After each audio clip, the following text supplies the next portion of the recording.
Bismillahirrahmanirrahim. Assalamualaikum warahmatullahi wabarakatuh. Alhamdulillah, semoga sehat-sehat semuanya. Kita lanjutkan lagi kajian-kajian kita seperti waktu-waktu yang lalu. Saya minum dulu. Bismillahirrahmanirrahim. Kajian ini dengan tema kurban direquest oleh dua sahabat kita yang sudah beberapa waktu yang lalu merequestnya, baik lewat komen di YouTube ataupun ada yang WA secara japri, jaringan pribadi masuk ke saya. Jadi intinya topik ini kenapa aku dahulukan di samping yang lain yang sudah antri itu karena momennya juga pas, dan topik ini aku lagi di request oleh dua teman kita gitu. Oke. Ini akan aku akan bagi menjadi 3 seri ya. Nanti kalau jadi satu semua itu akan terlalu panjang dan itu sulit untuk dipahami ya. Jadi supaya lebih mudah dipahami, aku akan bagi menjadi 3 seri gitu. Dan juga tentunya supaya kuota kalian lebih bisa dikendalikan, kira-kira begitu. Pertama adalah kurban, polemik Yahudi, Nasrani yang menjadi Kristen, dan Islam. Nih ya, kurban, polemik Yahudi, Nasrani yang menjadi Kristen, dan Islam. Tuh. Dalam sebuah kerja-kerja atau pemikiran-pemikiran dengan paradigma ilmiah, dia harus jujur dalam mengungkapkan fakta. Jadi objektif apa adanya, tanpa ada sesuatu pun yang berusaha untuk ditutup-tutupi. Sehingga seperti yang aku bilang kemarin, seorang yang bekerja dalam paradigma ilmiah, dia boleh salah dan wajar saja salah, tapi dia tidak boleh bohong, begitu. Lain kalau seorang politikus ya, dia tidak boleh salah tapi dia boleh bohong. Makanya politikus itu banyak yang bohong, gitu. Karena dia tidak boleh salah, supaya seolah-olah benar terus maka dia bohong. Ini beda, paradigmanya beda. Dengan jujur aku katakan bahwa di dalam internal Islam sendiri, ya, internal Islam itu terjadi polemik antara Ishak atau Ismail yang dikorbankan, begitu. Aku tidak mau tutup-tutupi. Aku nyatakan apa adanya, memang begini. Dalam internal Islam sendiri terjadi polemik Ishak atau Ismail yang dikorbankan. Gitu, ya. Jadi ini sebuah pertarungan pemikiran lama. Seperti aku berulang kali supaya kalian tidak terlalu alergi dengan perbedaan-perbedaan yang ada.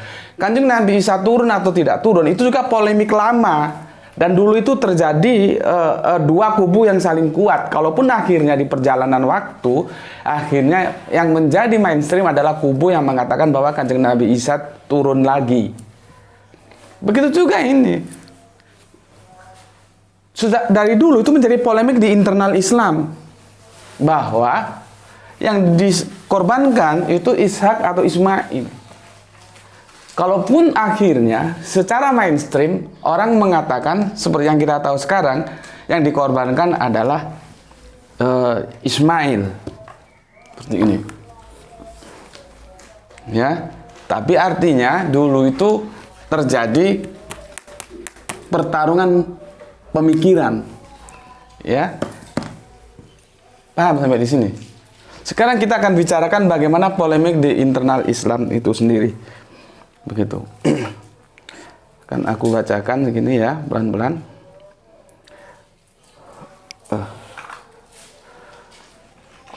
Ada yang mengatakan, kenapa terjadi polemik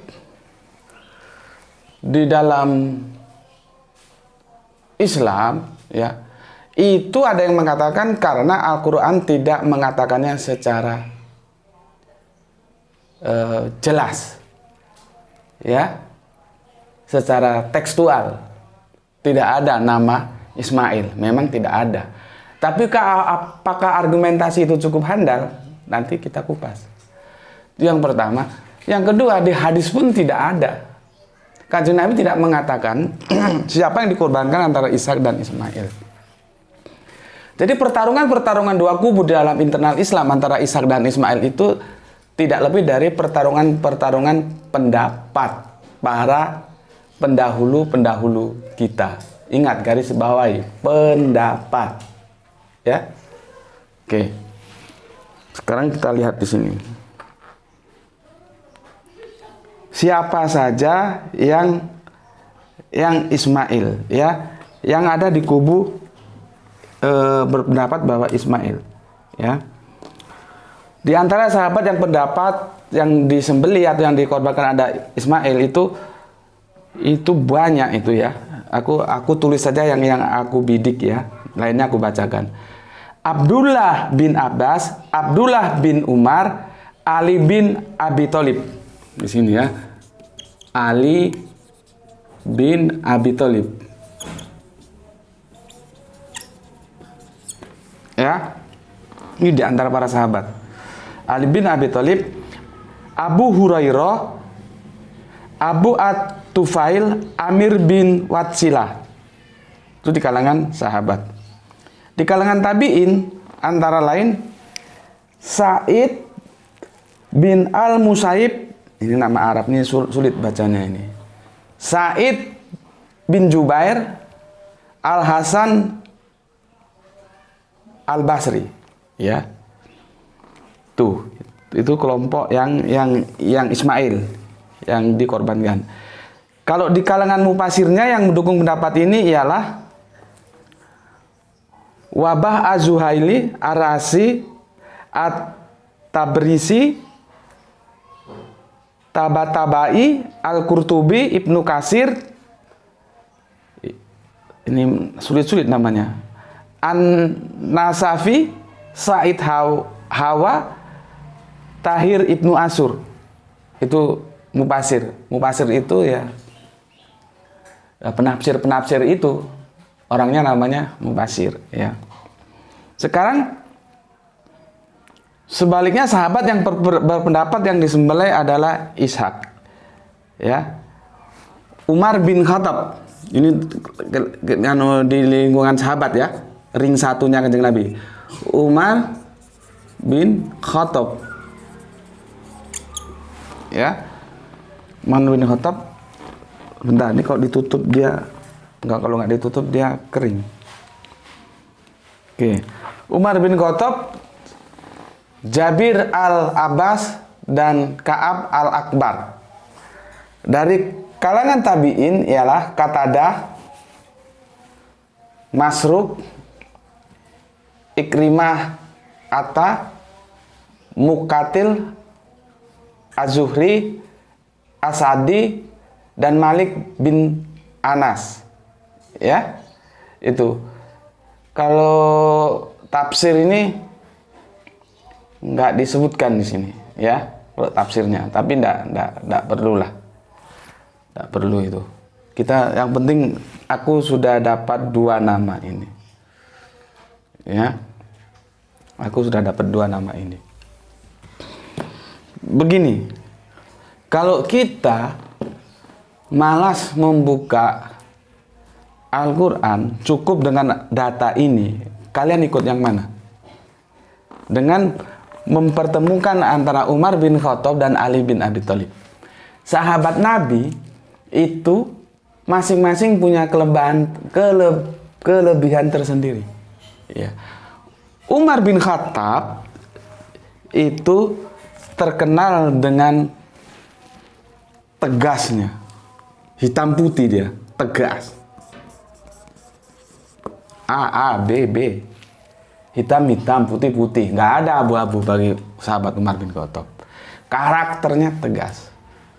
Sementara Ali bin Abi Thalib, kita tahu bahwa ini, aku agak lupa, mendapatkan julukan, kalau nggak salah, pintunya ilmu. Kanjeng Nabi itu gudangnya ilmu. Tolong aku dibenarkan kalau salah. Aku udah lupa baca bukunya, udah lama sekali. Tapi seingatku, julukan terhadap sahabat Ali bin Thalib itu adalah pintunya ilmu. Artinya apa? Dalam hal keilmuan itu Ali bin Abi Thalib. Keilmuan. Ya. Nah, dengan mempertemukan untuk saling berhadapan dua sahabat ini, Anda pilih yang mana? Nah, sekarang masalah Ishak atau Ismail itu bukan masalah ketegasan, tapi masalah keilmuan. Bagaimana kita menganalisa sebuah permasalahan yang itu katakanlah tidak jelas sehingga menjadi jelas. Karena ini bidang keilmuan, maka aku memilih Ali bin Abi Thalib, yaitu Ismail yang dikorbankan. Begitu cara menganalisa yang lebih mudah. Tetapi kalau itu tidak cukup, kita kembali ke Al-Quran. Gitu ya. Maka kita buka Al-Quran. Oke. Kita buka Al-Quran, yaitu di Quran surat As-Saff. Quran surat As-Saffat.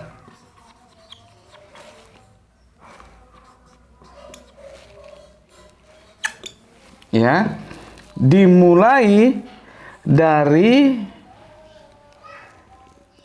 penyembelihan Ismail itu dimulai dari ayat 100. Ini surat 37. Ya. Kita mulai dari ayat 100. Ya. Kita mulai dari ayat 100. Sebentar dulu, aku lihat di ayat 51-nya ini ada apa penjelasan sebentar. Apakah mungkin terkait di ayat 51 28 29 51 28 29. Oh, tidak ini tentang Ishak. Tentang Ishak, tentang ibunda yang mandul. Enggak. Kita tidak kutip. Ini aja. Aku baca ya. Ini ya. Perikopnya ini penyembelihan Ismail. Ya Tuhanku, anugerahkanlah kepadaku seorang anak yang termasuk orang yang soleh. Berarti pada waktu Kanjeng Nabi Ibrahim berdoa, dia belum punya anak. Paham ya? 101. Kami beri kabar gembira dengan seorang anak yang amat sabar. Oke. 102. Maka tatkala anak itu sampai pada umur sanggup berusaha bersama-sama Ibrahim, Ibrahim berkata, "Hai anakku, sesungguhnya aku melihat dalam mimpi bahwa aku menyembelihmu. Maka pikirkanlah apa pendapatmu." Ia menjawab, "Hai bapakku, kerjakanlah apa yang diperintahkan kepadamu. Insya Allah aku akan mendapatiku. Insya Allah kamu akan mendapatiku termasuk orang-orang yang sabar." Perhatikan, di sini terjadi dialog yang indah antara bapak dan anak. Tapi lihat, di sini tidak disebut nama. Begini, "Hai anakku." Siapa dia? Tidak disebut. Ya, tidak ada disebut. Oke, dialog ini menunjukkan bahwa Kanjeng Nabi Ibrahim itu membicarakan dahulu masalah ini kepada sang putra, sang anak. Indah kan? Tetapi kalau kita baca Bible, itu tidak ada dialog. Nanti di surat Kejadian kalian baca, itu tidak ada dialog antara Ibrahim dan Ishak, karena di sana Ishak yang dikorbankan. Tidak ada. Makanya ketika sampai di tempat penyembelihan, Ishak bertanya, domba yang mau disembelih mana? Gitu loh. Jadi ada sebuah kegiatan yang itu disengaja untuk menipu. Kenapa aku bilang menipu? Tidak disampaikan secara jujur kepada Ishak. Ishak tidak tahu ketika diajak pergi naik ke atas bukit bersama budaknya, tiba-tiba ada mesbah, ada kayu bakar. Dombanya mana? Ishak tanya. Dia nggak tahu kalau dia yang mau dijadikan domba sembelihan. Itu loh. Ya, lain dengan Al-Quran. Aku bicara fakta. Begini faktanya.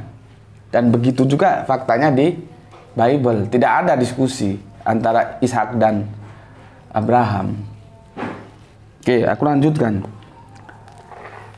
103. Tatkala keduanya telah berserah diri dan Ibrahim membaringkan anaknya atas pelipisnya, dan kami panggil dia, "Hai Ibrahim," berarti sudah mau disembelih gitu ya. Pisaunya ada di sini, goloknya. "Sesungguhnya kamu telah membenarkan mimpi itu. Sesungguhnya demikianlah kami memberikan balasan kepada orang-orang yang berbuat baik. Sesungguhnya ini benar-benar satu ujian yang nyata. Dan kami tebus anak itu dengan seekor sembelihan yang besar. Dan kami abadikan untuk Ibrahim itu pujian yang baik di kalangan orang-orang yang datang kemudian, yaitu kesejahteraan dilimpahkan atas Ibrahim. Demikianlah kami memberi balasan kepada orang-orang yang berbuat baik. Sesungguhnya ia termasuk hamba kami yang beriman." Tidak disebut nama. Pertanyaannya, aku pernah ditanya, "Pak, bagaimana Anda bisa memastikan kok itu yang disembelih Ismail padahal tidak sebut nama?" Justru saya balik. Adanya tidak disebut nama itulah semakin memperkuat sebuah argumentasi anaknya Kanjeng Nabi Ibrahim saat itu masih satu, yaitu Ismail. Jadi nggak usah disebut nama. Seperti aku, kalau ada orang tanya, "Gus Beti pergi bersama istrinya." Orang tahu semua bahwa yang dimaksud itu istrinya adalah Usna, karena istrinya masih satu. Tapi kalau sudah beristri dua, insya Allah ya, itu kalau tidak disebut, itu membingungkan. Maka orang akan tanya, "Gus Beti pergi bersama istrinya. Istrinya yang mana? Yang Usna kah? Atau yang Fitri kah?" Inilah indahnya kalimat-kalimat di dalam Al-Quran. Sama dengan eksak yang aku jelaskan dulu kepada kamu supaya kamu ngerti. Ketika X plus 5 A sama dengan katakanlah 20 ya. Ini orang meskipun nggak ditulis tahu bahwa X di sini itu adalah 1. Meskipun nggak ada 1 X, tapi orang tahu bahwa di sini nilai X itu 1. Nggak ditulis memang, tapi tahu kenapa 1.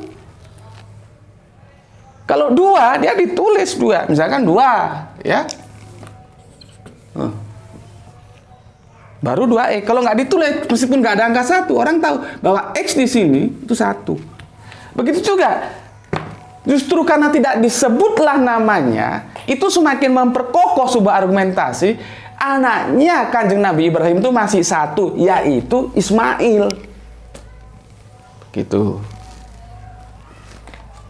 Jadi untuk yang bertanya, bagaimana Pak Anda bisa memastikan itu Ismail? Itu argumentasinya.